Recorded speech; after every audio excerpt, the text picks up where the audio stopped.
গীবত করা। গীবত সবসময় হারাম, তবে রোজার সাথে তার একটা সম্পর্ক আছে। রোজা মানে কি? পানাহার ত্যাগ করলাম, রোজার কারণে বিসমিল্লাহ আল্লাহু আকবার বলে জবাই করা গরু, ছাগল বা মুরগির গোশত রান্না করে ভুনে রাখা আছে রান্নাঘরে বা ফ্রিজে, আমি খাইলাম না, রোজা। আর গীবত করা হলো মরা ভাইয়ের গোশত খাওয়া, ভাইয়ের মরা লাশ আছে, আমি ছুরিতে কেটে কাঁচা গোশত কামড়ে খাচ্ছি।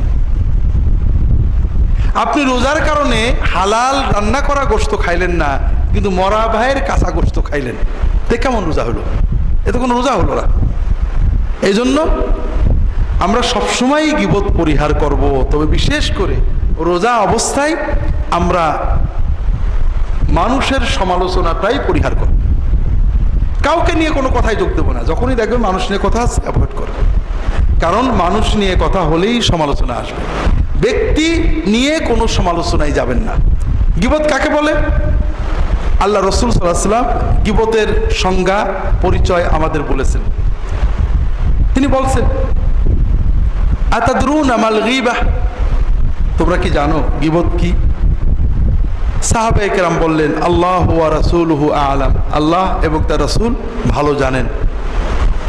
রাসূলুল্লাহ সাল্লাল্লাহু আলাইহি ওয়াসাল্লাম বললেন, যিকরুকা আখাকা বিমা ইয়াকরাহু, তুমি তোমার ভাইয়ের গায়বাতে অনুপস্থিতে এমন কথা বলবে যে কথাটা সে কষ্ট পাবে।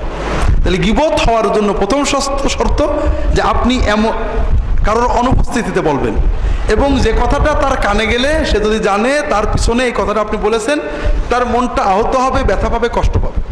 তাহলে গীবতের জন্য দুটো শর্ত পাইলাম, একটা হলো গায়বাতে, পিছনে অনুপস্থিতিতে, আর একটা হলো যে কথাই সে কষ্ট পাবে। যে কথা কষ্ট পাবে না এরকম সমালোচনা গীবত না।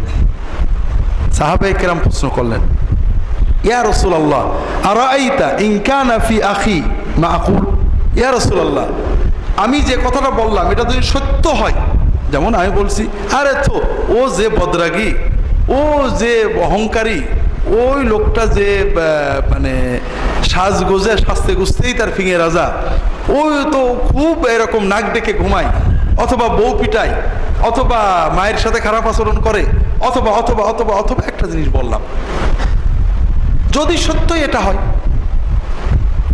তখন রাসূলুল্লাহ সাল্লাল্লাহু আলাইহি ওয়াসাল্লাম বললেন, ইন কানা ফি আখিকা মা তাকুল ফাকাদ গাতাবতা, যদি তোমার কথাটা শতভাগ সত্য হয় তাহলেই সেটা গীবত।